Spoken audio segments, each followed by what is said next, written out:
Today, we dip into the Freakonomics Radio Vault to revisit a topic very close to my heart.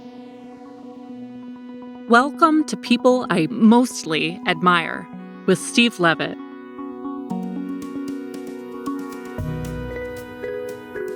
Two years ago, before People I Mostly Admire even existed, I became obsessed with the Amazon rainforest. And what you're about to hear is the outcome of my investigation into the surprising economics of the Amazon.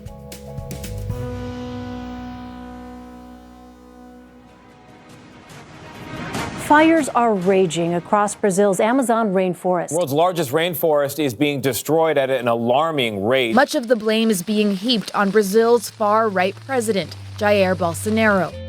I'd never given much thought to the Amazon rainforest. All the media coverage, though, of the wildfires got me wondering, is it really true that the Amazon rainforest is being destroyed? Should I be upset about that happening, or is it no big deal? If it is a big deal, is there some way we could save it? Ecologists, environmentalists, and politicians have strong opinions about the answers to those questions. The economics of the Amazon, however, are barely discussed in the public debate. As I soon came to realize, that's a huge mistake. On today's episode, we will explore the simple economics fueling one of the world's most dangerous ecological disasters. It is a great example of a market failure. The reasons for that failure. You have to put yourself in the shoes of the Brazilians. It's their forest. And the remarkably straightforward solution that nobody seems to be talking about. My worry is whether we can do this quickly enough.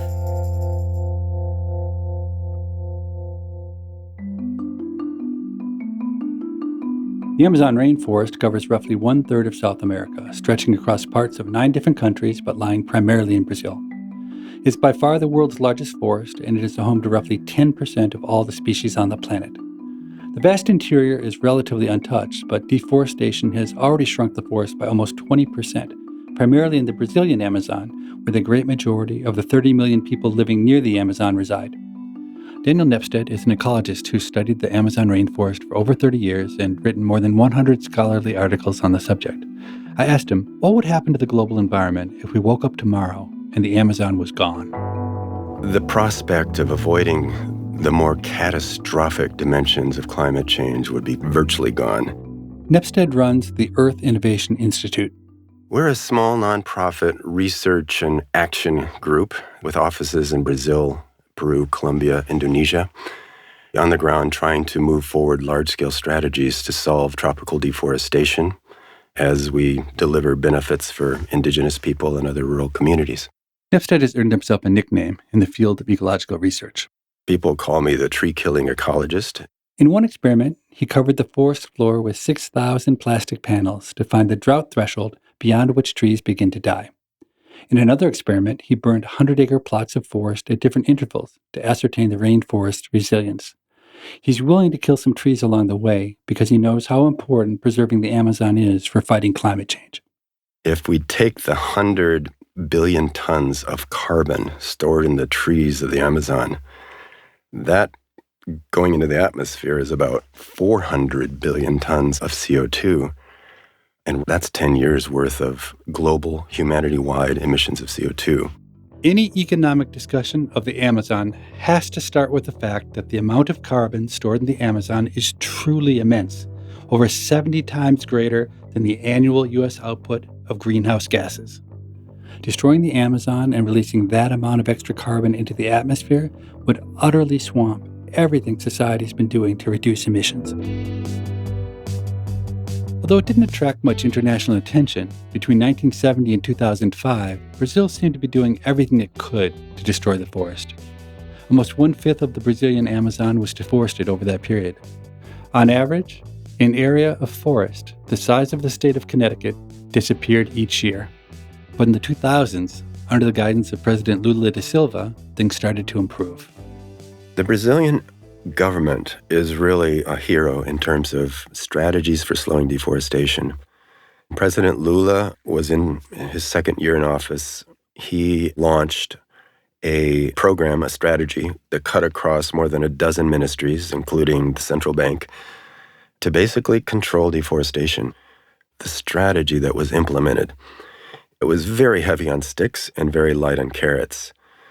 Sting operations against illegal operators, hundreds of people put in jail, including government officials, fines levied, suspending access to public farm credit in counties that were on the blacklist because of their high deforestation rates.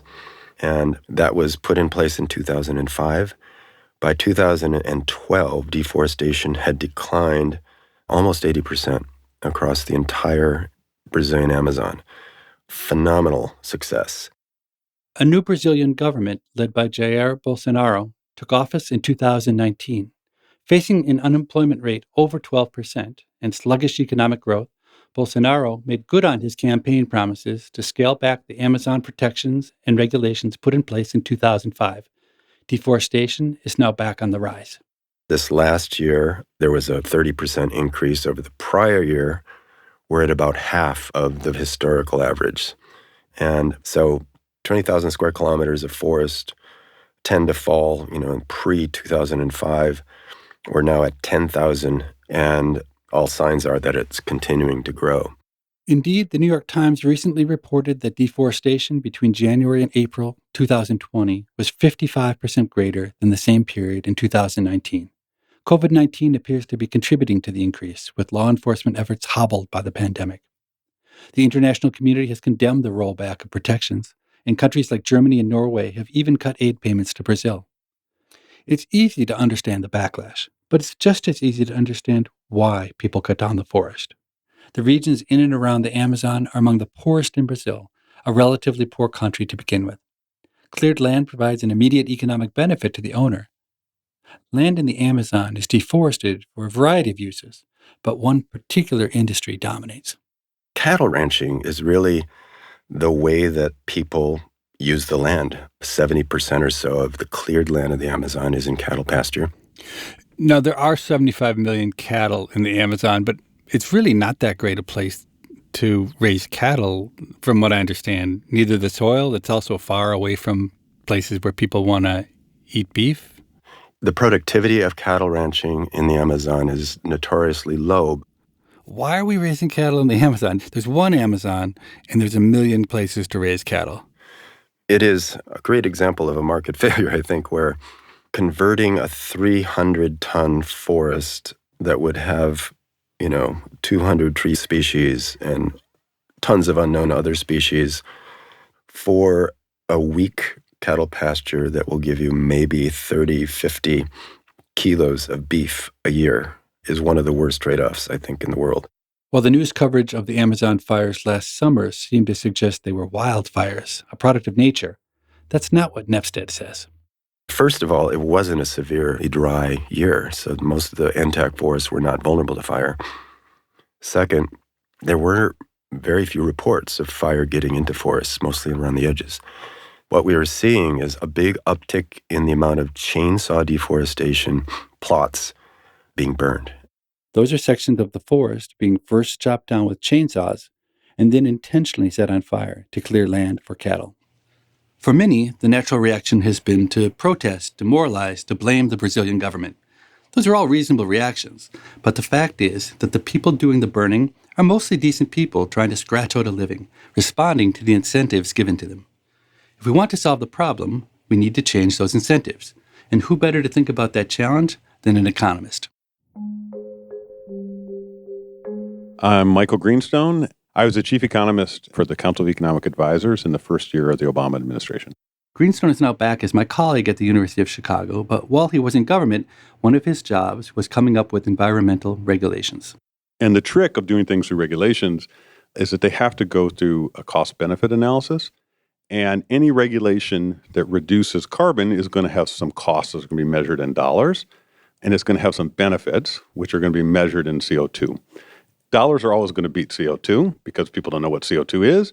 And so my idea, which I started with my friend Cass Sunstein, was to come up with a unified number called the social cost of carbon for the U.S. government.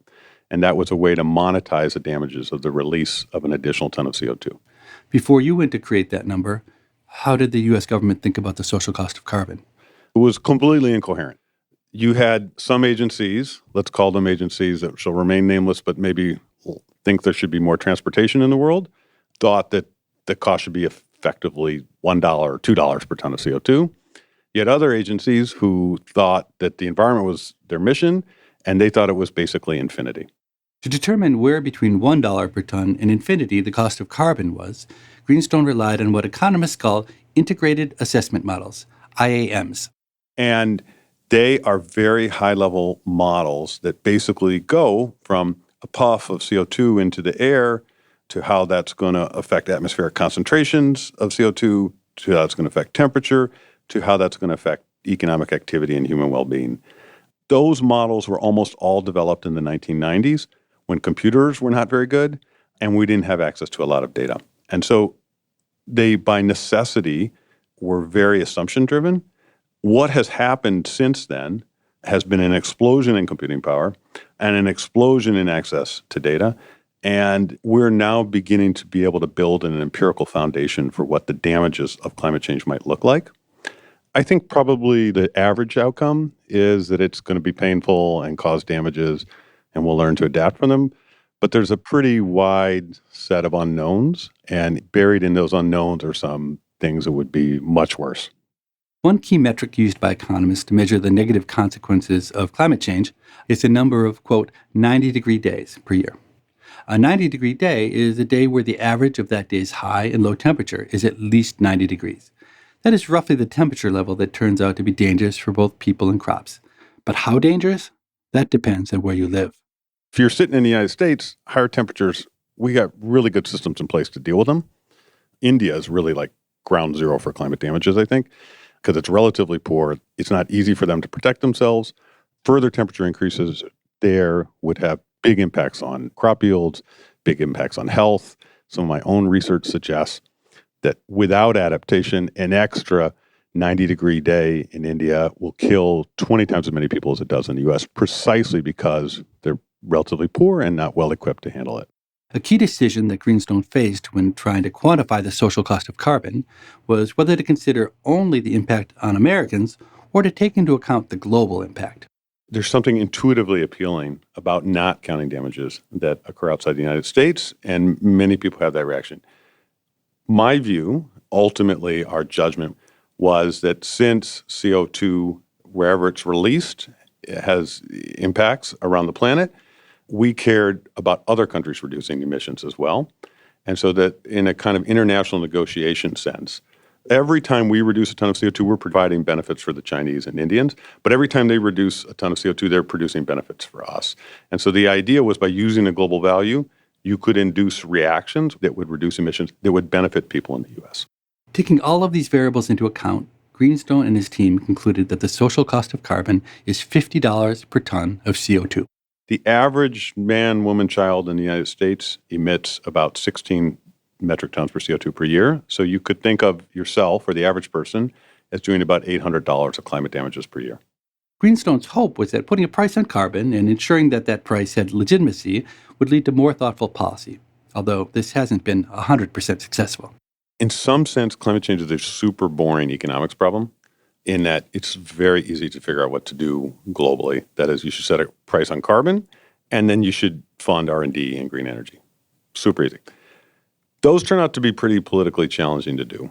And so effectively in the U.S., what we've been doing are a bunch of kind of mandate-style policies that aim for reductions in particular places in the economy. Regulations on auto emissions, for instance. Another politically popular policy is what's known as an offset. An offset is that I, the state of California, or some institution, your Chicago or Goldman Sachs, would like to reduce my carbon footprint. And I could do that by reducing my own carbon emissions, or I could scour the planet and find someone somewhere else, some person or some institution who could reduce their carbon emissions by whatever amount I wanted to, and I would just pay them for that. And how have offsets worked in practice according to the research? I think to date, the story of offsets has been very disappointing. And the reason is it's been very difficult to monitor them and very difficult to verify that the claimed reductions in CO2 actually happened or that they were additional. For economists, this disappointing result is pretty unsurprising. Imagine that I pay a cement manufacturer not to make cement. As long as the demand for cement remains unchanged, that production of cement just shifts to another manufacturer, and in the end, nothing has really changed. If the use of offsets hasn't proven very effective, what about the strategy of just telling people they should use less carbon? When you tell people you should just use less carbon, I think what you're doing is you're sliding into making it a moral issue. And once it's a moral issue, it's very murky waters. One number that gets stuck in my head, as I do a lot of research in the state of Bihar in India, per capita electricity consumption there on an annual basis is about 270 kilowatt hours per person per year. That's like running two 60-watt bulbs 6 hours a day. In the United States, it's like 13,000 kilowatt hours per person per year. If you're sitting in Bihar, it's a totally unacceptable situation to have that level of electricity, and they have to improve their lives, and electricity allows them to do that. And so, trying to express this as a moral issue to them, the moral issue to them is that there are 270 kilowatt hours per person. If you really want to talk about morals, think about Bihar. Or think about Brazil. To the poor farmer in the Amazon, it isn't about morality, it's about survival. This is one particular case in which we don't need moral arguments because the economic arguments are so overwhelmingly persuasive. A hectare of Amazon land cleared for raising cattle, a hectare is just under 2.5 acres, sells for less than $1,000. With a social cost of carbon of $50 per ton of CO2 and a current best estimate of the carbon stored in the Amazon, each hectare of land preserved as forest is worth over $28,000 based on the carbon alone. That isn't even putting a value on biodiversity or tourism. When land is worth almost 30 times more to all of humankind as forest, but instead people cut it down to grow cattle, that is the absolute definition of a market failure. A market failure with a very straightforward remedy. There is a strong economic case for the world subsidizing the protection of the Amazon. Coming up after the break, would it actually work to pay people to preserve the rainforest? My worry is whether we can do this quickly enough.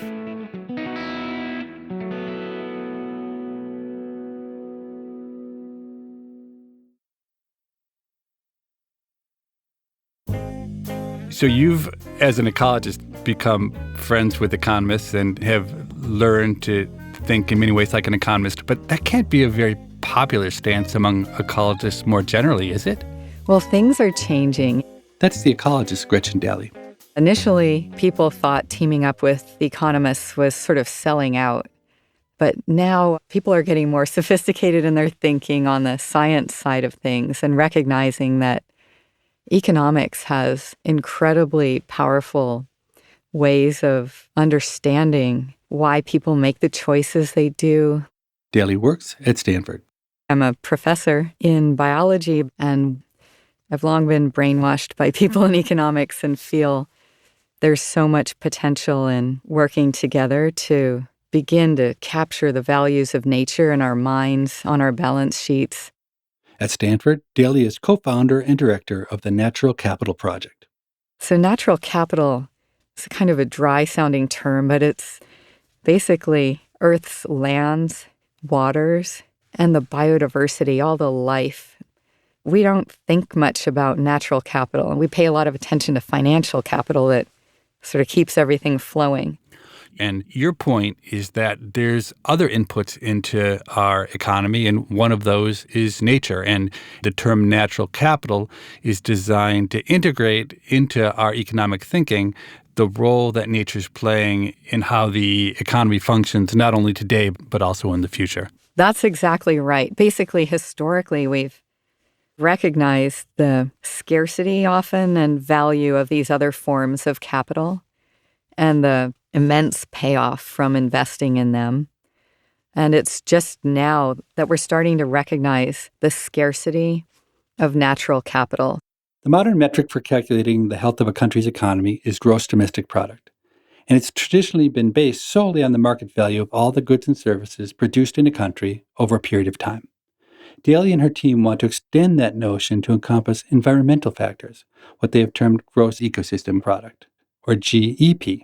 What's really motivated development of GEP is recognition that we're really in the great degradation of natural capital. So it was during the Great Depression that GDP was developed, and nowadays it's the great degradation of natural capital that is driving development of GEP.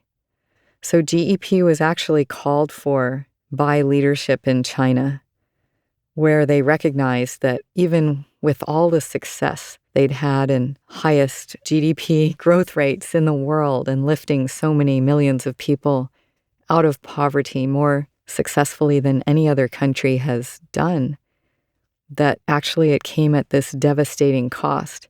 According to the EPA, China is responsible for 30% of the world's CO2 emissions and is the world's biggest source of CO2 by a wide margin. The U.S., at 15%, is number 2.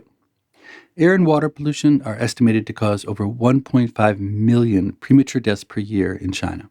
One of the main catalysts for China was the biblical scale flooding that happened in 1998. It was traced to dramatic deforestation that had occurred over some years before in the upper reaches of the Yangtze River system.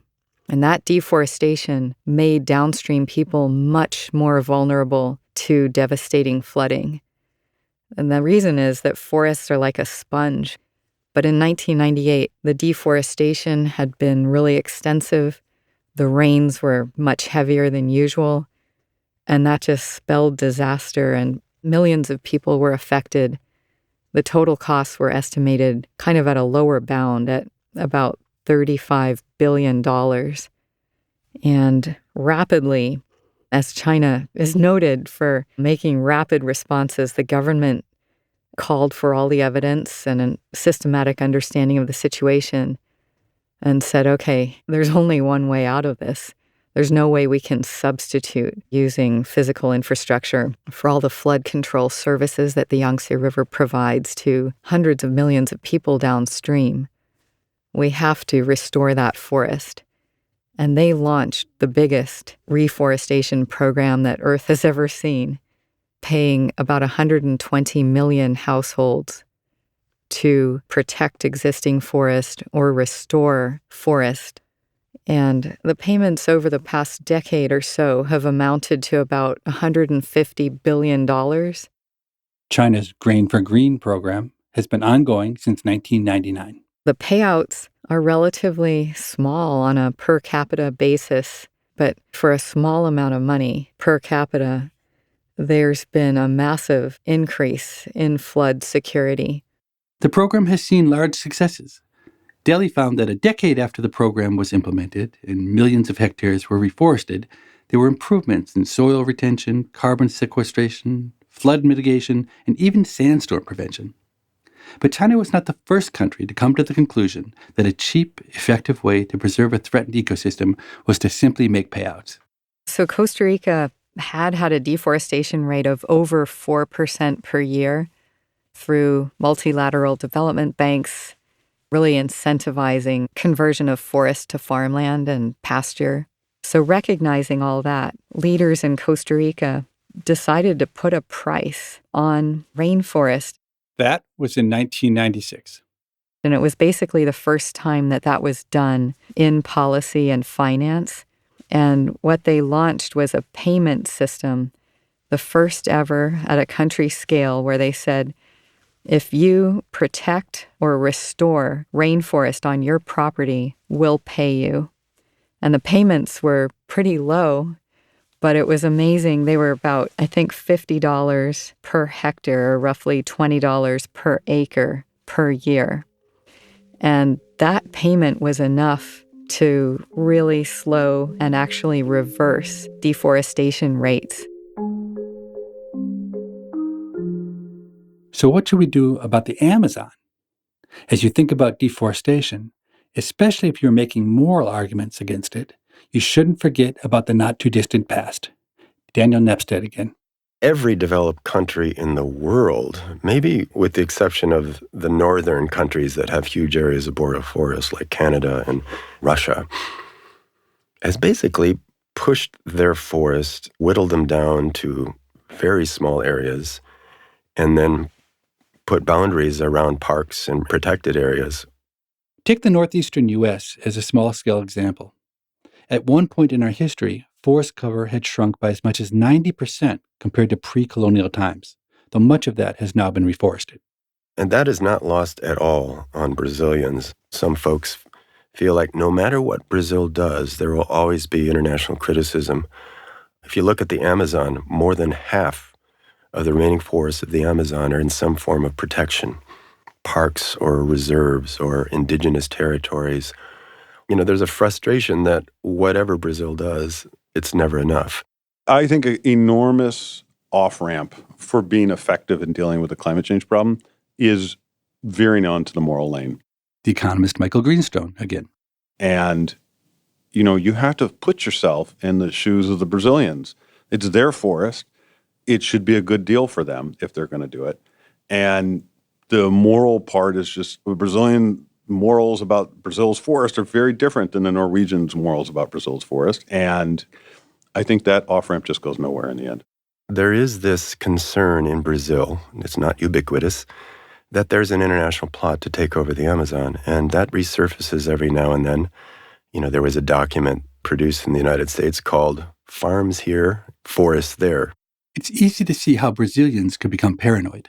One passage from the document Nepstead mentioned reads, quote, "The U.S. agriculture and forest products industries stand to benefit financially from conservation of tropical forests through climate policy. Ending deforestation through incentives in the United States and international climate action would boost U.S. agricultural revenue by an estimated $190 to $270 billion between 2012 and 2030, end quote. When Brazilian farmers stop farming, U.S. farmers benefit. That is supply and demand in action." It was a well-intended document, but it fueled this conspiracy theory that's attached to a sovereignty argument, a sovereignty concern. If Brazil owns 2/3 of the Amazon forest, it's up to Brazil to do what it wants with it. So that's one dimension of it. Another dimension really is it's an amazingly inexpensive venture to think of paying off all of those landholders in Brazil for the foregone profits from converting forests to cattle. And the key would be to have a real financial proposition on the table that compensates Brazilian farmers and compensates Brazil. Despite all the political bluster about infringement on its sovereignty, the Brazilian government has actually signaled its willingness to trade preservation of the Amazon for cash from other countries. In an interview with the Financial Times, Brazil's Minister of the Environment, Ricardo Salles, said, quote, "The opportunity cost must be paid by someone, and someone means those who have the funds or the necessary sources of finance for that." He estimated the cost to be $120 per hectare, or about $12 billion a year. By my calculations, from a purely economic perspective, Brazil should be willing to stop deforestation for $1 to $2 billion per year. The rich nations of the world should be willing to pay up to $40 billion. That's a lot of room for bargaining, and the $12 billion number that the Brazilian minister threw out doesn't seem crazy. The presumptive Democratic nominee for president, Joe Biden, brought up the idea in a debate with Bernie Sanders. "I would be right now organizing the hemisphere and the world to provide $20 billion for the Amazon, for Brazil no longer to burn the Amazon." However, Biden makes no mention of such a policy on his campaign site, nor does he propose a plan for how such a payment would work. One country, Norway, has already shown a willingness to pay to try to preserve the Amazon, providing roughly $100 million per year for more than a decade to support a nonprofit dedicated to reducing Amazon deforestation. After the fires last summer, however, even Norway stopped contributing. I asked Gretchen Daly about the viability of other countries paying Brazil to stop deforestation.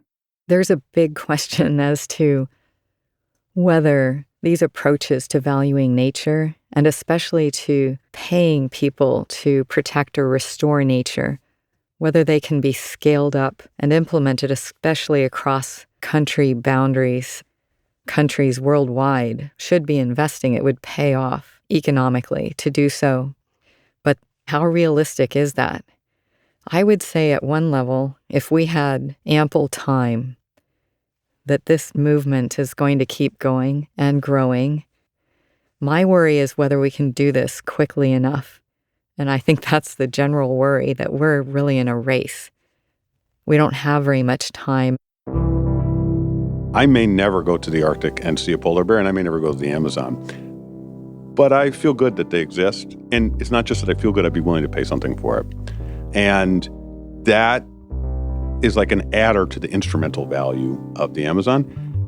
The value of preserving the Amazon is large enough that it should be easy to pay off the ranchers and still preserve the Amazon.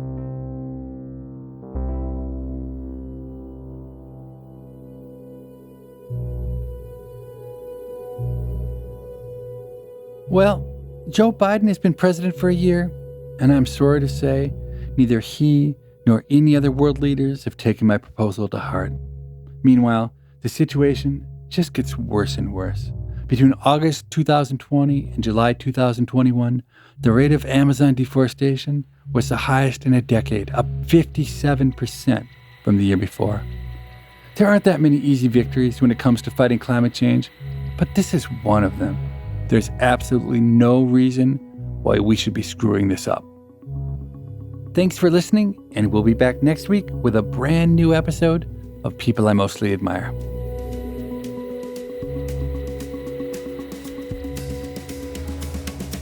People I Mostly Admire is part of the Freakonomics Radio Network, which also includes Freakonomics Radio, No Stupid Questions, and Freakonomics MD. This show is produced by Stitcher and Renbud Radio. This episode was produced by Zach Lipinski. We had help on this episode from James Foster. Our staff also includes Allison Craiglow, Greg Rippin, Morgan Levy, Jasmine Klinger, Emma Terrell, Lyric Bowditch, Jacob Clementi, and Stephen Dubner. Our theme music was composed by Luis Guerra. To listen ad-free, subscribe to Stitcher Premium. We can be reached at pima@freakonomics.com. That's PIMA@freakonomics.com. Thanks for listening.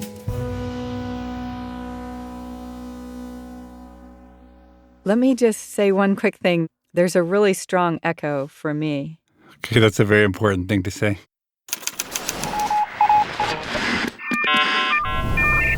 The Freakonomics Radio Network, the hidden side of everything.